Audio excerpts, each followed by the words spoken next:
धारा 370 को लेकर जम्मू कश्मीर में फिर सियासत। महबूबा मुफ्ती और गुलाम नबी आजाद आमने सामने। धारा 370 को लेकर क्या बोले गुलाम नबी आजाद? आजाद के बयान पर क्या बोली महबूबा मुफ्ती? कांग्रेस से अलग होने के बाद गुलाम नबी आजाद के नई पार्टी बनाने की खबरें जोरों पर है। आजाद जम्मू कश्मीर में लोगों से मिल रहे हैं, जनसभाएं कर रहे हैं। इसी कड़ी में उन्होंने बारामूला में एक जनसभा को संबोधित किया। इसमें उन्होंने 370 पर बात करते हुए कहा कि कोई भी 370 वापस नहीं ला सकता।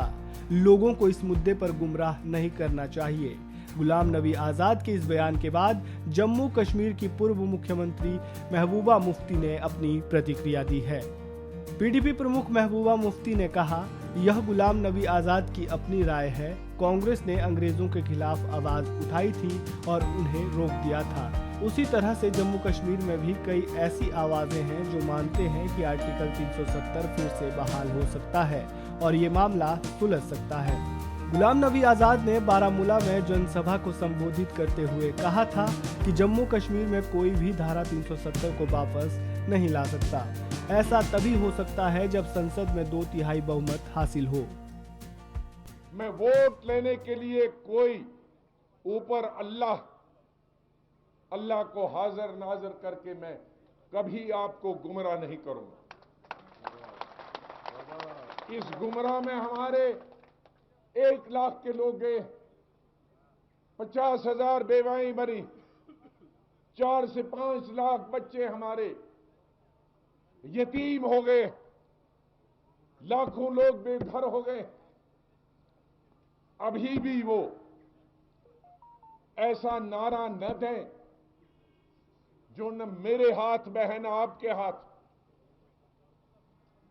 पार्लियामेंट में 370 वापस लाने के लिए 2/3 अक्सरियत लोकसभा में होनी चाहिए। 10 साल से कांग्रेस पार्टी 50 से ऊपर जा ही नहीं रही, तो मैं लोगों को कहूंगा कि 370 खत्म करो, मुझे वोट दो। कहां से मैं नानी से लाऊंगा? 360, 50, 350 वोट कहां? जिस पार्टी को मैंने छोड़ा वो 50 से ऊपर जाती ही नहीं। जो उन लोग जो कहते हैं 370 खत्म करें, उनको कहते तुम खुद एमपी जीत सकते हो कि नहीं? किसी पार्टी के साथ लोकसभा में 350 लोकसभा मेंबर लाने की हिम्मत, किसी पार्टी को राज्यसभा में 150 एमएलए एमपी लाने की हिम्मत, बताओ। अब मैं झूठ बोलता हूं, वो झूठ बोलते। फिर एक फरेब, फिर एक कश्मीरियों के साथ धोखा, फिर एक मौत का सामान, फिर एक एजिटेशन का सामान। गुलाम नबी आजाद जब तक जिंदा है, उसकी सोच को खत्म करने के लिए तुम्हें मारना पड़ेगा उसे। गुलाम नबी आजाद 370। अरे गुलाम नबी आजाद पार्लियामेंट में छोले नहीं बेचता था, पार्लियामेंट चलाता था। गुलाम नबी आजाद को मालूम है कि क्या हो सकता, क्या नहीं हो सकता। हाँ, बीजेपी से 370 आप करा सकते हो तो जाओ सब बीजेपी। अगर वो 370 देता, लेकिन मैं नहीं दिला सकता, कांग्रेस पार्टी नहीं दिला सकती, कोई रीजनल पार्टी नहीं दिला सकती।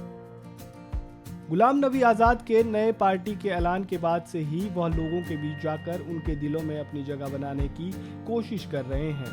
ऐसे में आजाद की नई पार्टी बनने के बाद जम्मू कश्मीर की राजनीति में उसका कितना असर पड़ता है, ये देखना दिलचस्प होगा। इस खबर में फिलहाल इतना ही। ताज़ा अपडेट के लिए बने रहें वन इंडिया हिंदी के साथ।